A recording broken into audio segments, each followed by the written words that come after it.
Testing it. Yes. One more. Nagarjuna, the six perfections. For example, Chapter 23, Perfection of Moral Virtue. For example, in a former life, the Bodhisattva was a greatly powerful poisonous dragon. Whenever any being came to stand before him, in the case of those who were physically weak, if he so much as gazed upon them, they would die on the spot. For those who were physically strong, if he breathed on them, they would die. This dragon had taken the one-day precepts. He left his dwelling seeking quietude and had gone into the forest. He had been sitting in contemplation for a long time, became tired and lax, and then had fallen asleep. It is the way of dragons that when they fall asleep, their bodies become in appearance like a snake. His body had patterns on it which were composed of the various colors of the seven precious things. It so happened that some hunters noticed him, and both startled and delighted said, "Wouldn't it be appropriate to take this skin so rare and difficult to come by and offer it up to the king as an adornment for his robes?" They then held its head down with his staff and used the knife to strip away its skin. The dragon thought to himself, "My strength is such that were I only to wish it, turning this entire country upside down would be as easy as turning over one's hand.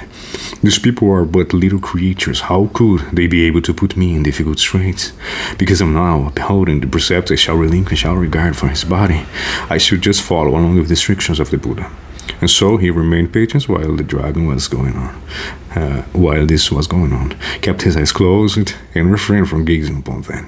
He held his breath, and out of pity for this man, he kept himself from breathing on them. For the sake of upholding the precepts, he single-mindedly endured the peeling away of his skin and did not develop any thoughts of regret. Then, having lost his skin, his bare flesh rested directly on the ground. It was in season where the sun was very hot. He slithered along through the dirty desert to make his way to a large body of water. He then observed all of the little insects which came to eat his body. At the point, for the sake of upholding precepts, he did not dare to move anymore. He thought to himself, "Now I will just donate my body to the insects. For the sake of the Buddha path, I will now make a gift of this flesh so that their bodies may become full. Later, when I have achieved Buddhahood, I will resort to the giving of the Dharma to benefit their minds." Having made this vow, his body dried up and his life was cut off. He was then born in the second level of the Trimsa heavens. That poisonous dragon was a former incarnation of Shakyamuni Buddha. In the present era, those hunters manifest as Devadatta and the 6 non-Buddhist masters. The little insects were the 80,000 gods who gained the path when Shakyamuni Buddha first turned on the wheel of Dharma.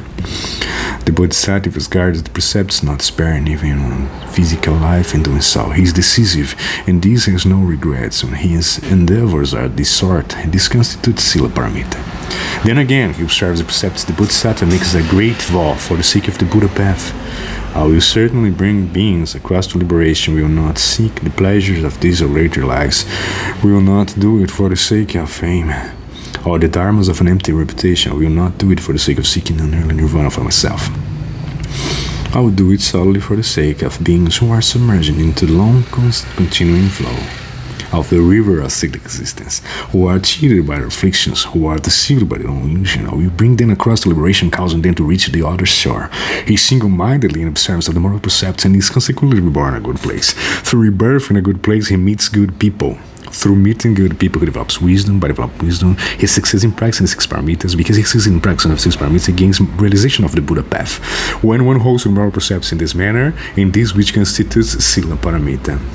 Moreover, in the Bodhisattva's observance of the moral precept is done with a mind which finds happiness and goodness and purity. It is not motivated by fear of the wretched destiny, nor it is motivated by desire to be reborn in the heavens. He seeks only to embody goodness and purity through the mind's being imbued with the moral precepts that is caused to take pleasures in goodness.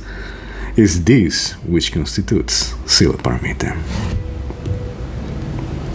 That's it. Just remember that the perfection of moral virtue, that's Sila Paramita. Nagarjuna on 6 perfections. Kalavinka Buddhist Classics. One more.